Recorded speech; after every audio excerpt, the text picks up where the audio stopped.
It's pasta night here in the kitchen, and I'm feeling like making some linguine with red sauce. We're going to do this with the 60-second pasta method. So the way this works is we're going to calculate the hydration ratio of eggs to flour. This is done on a per portion basis. So each egg is a portion. We're going to put 2 eggs. We're going to weigh them out in grams, and whatever the amount of grams is for the eggs, we're going to multiply that by 1.64, and that will give us the amount of flour we need to add. So if you have 110 grams of eggs times 1.64, it's going to be 184 grams of flour. Mix that with a pinch of salt, throw it in, hit process. 60 seconds later, you've got a perfectly formed ball of dough that's already kneaded.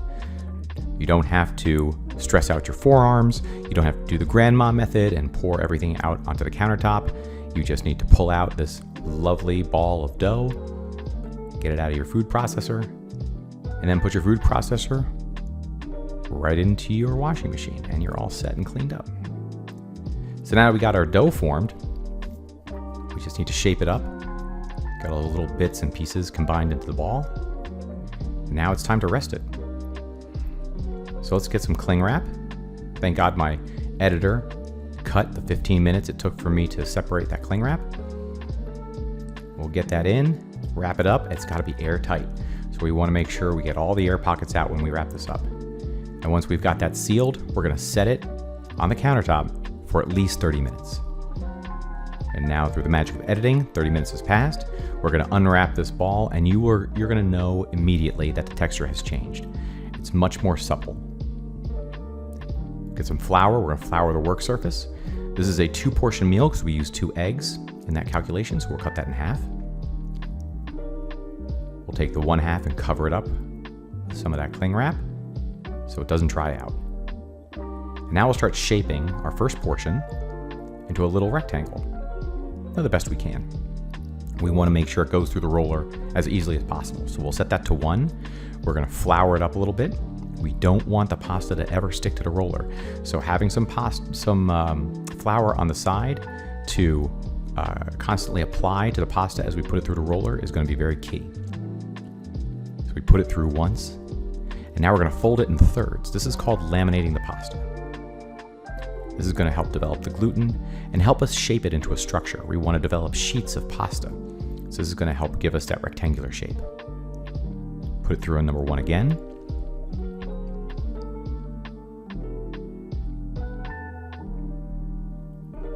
And I like to do it 2 or 3 times. Get that flour coated. We don't want to have any pasta sticking to that roller. The more you use the rolling, the more you work the pasta, the wetter it's going to become. So that's why you're going to be doing this a lot. Now, once we've laminated the pasta, you'll start to roll it throughout the numbers. You'll increase from 1 to 2, 3, 4. And since we're doing a spaghetti night with linguine, I'm going to roll this out to right about 7. I think 7 feels about right for me. But it's personal preference. If you want a thicker noodle, go to 6. But I wouldn't go all the way. You go to 9, you're making ravioli. So now we've got this all rolled out. And we're going to make sure we flour this because we're going to put it through the cutter next. We've got our cutting attachment on for linguine. We're going to flour it.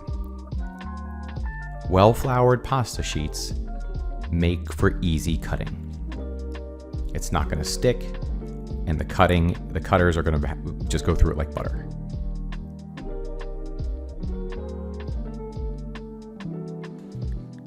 Get some more of that flour worked in.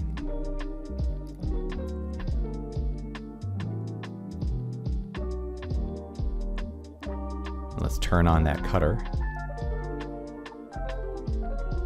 and get this portion run through.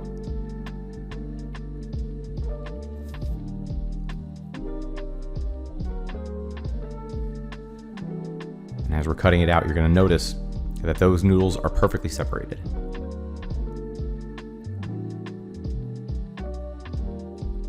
And part of that is because it's a good cutter. The other part is because that pasta is well floured and it's not going to be sticking to anything, especially itself.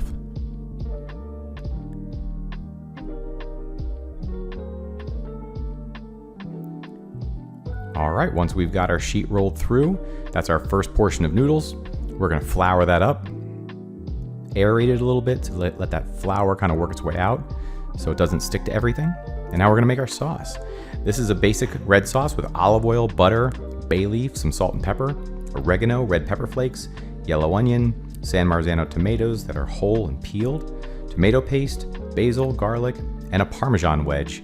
If you've got one laying around, that's terrific. And we'll get this cut up. We're only gonna use half an onion for this. Usually a red sauce, you'll use 2 cans of San Marzano tomatoes and a whole onion. We're gonna use 1 can and half an onion here. So we'll get this onion cut up. And you can do a fine chop or a fine dice or a rough chop. I'm going with a rough chop today. I feel like having a more rustic sauce. This is the point when I recognize that I need to sharpen my knives and work on my knife skills.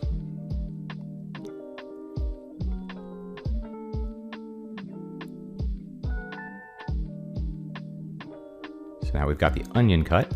We're gonna move on to the garlic. Get those ends cut off. Smash the garlic cloves to make it easy for peeling. And once those cloves are peeled, we'll just cut them right up. You can leave them sliced or mince them. Slicing, you'd only slice them if you're not gonna cook them with onions, in my opinion, because they won't burn as easily.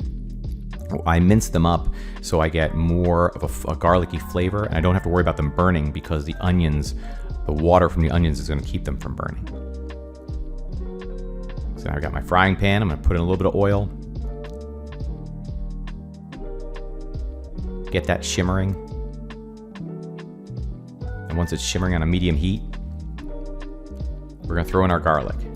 Now your ingredients, you want them to be prepared as quickly as possible in advance, because when we put that garlic in, we only want that to cook in the oil for about 30 seconds because it has the potential of burning very quickly.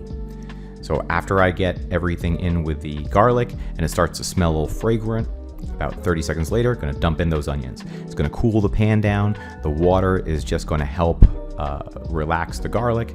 It's not gonna burn. And now I'm adding a generous amount of some red pepper flakes.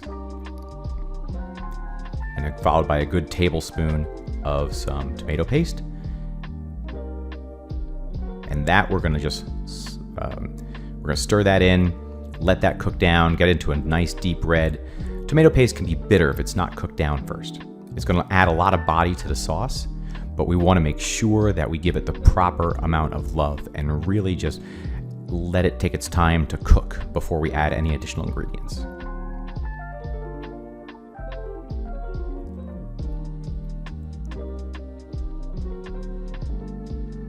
That's starting to look good. Doesn't take long for it to darken and for it to get that bitterness out.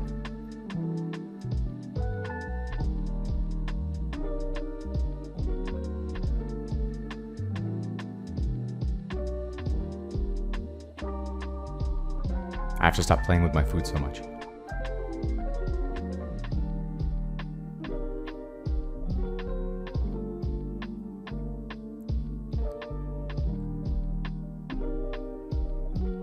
Now we're gonna add the hero, a good can of whole peeled San Marzano tomatoes. Now I use this glove because I like to squeeze the tomatoes in the can, if I can. In this instance, I'm being a little dangerous, and I'm gonna squeeze the tomatoes while they're in the pot. You can break it up with a spoon, you can use a potato masher. I just kind of like to get my hands right in there and get dirty. Be careful, the pan's hot.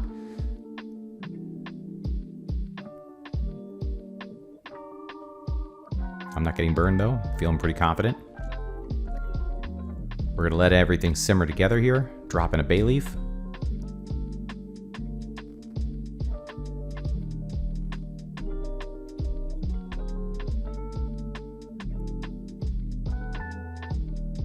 Drop in some basil. and that wedge of Parmesan. If you've got that left over from some cheese, you're definitely going to want to add that as it starts to cook inside the sauce. It's really going to add a depth of flavor. Then you're going to cover that up. You're going to want to let that cook for as long as you can. If you can do this while the pasta is resting, that's great. That gives you 30 minutes to have this sauce kind of cooked up. And then just give it maybe another 30 minutes, maybe an hour of total cook time to really develop some flavors. But if you need it in a hurry, you need it in a hurry, you know.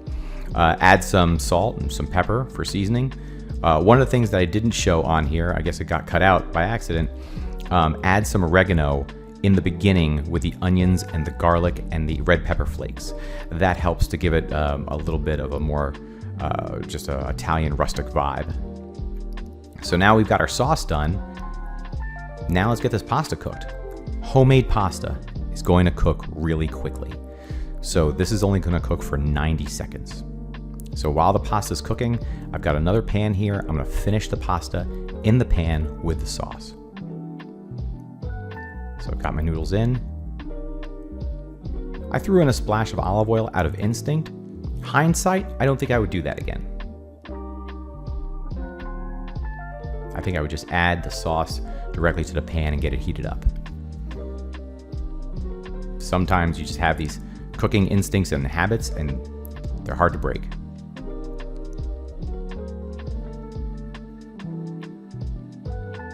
So now we're waiting for that pan to let that sauce warm up a little bit. Make sure those noodles are separated. Those were long sheets that we cut up. So it may look like they're sticking together, but it's just a lot of noodles lengthwise.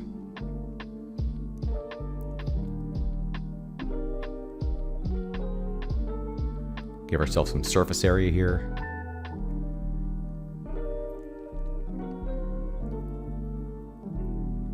Now we're going to add those noodles to that sauce and get everything blended together.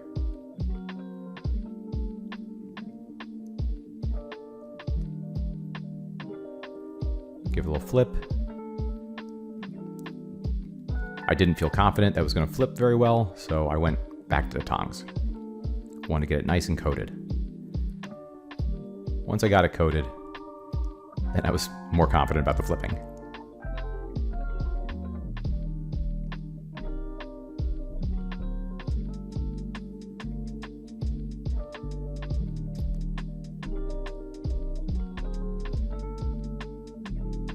And take two with the flipping. There we go. Get that mixed in.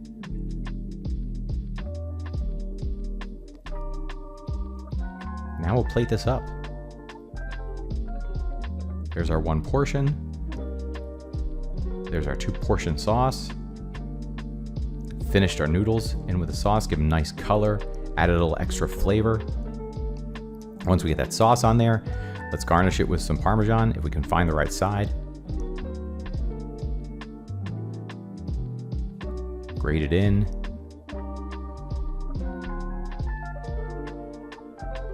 And presto, it's pasta night. Enjoy.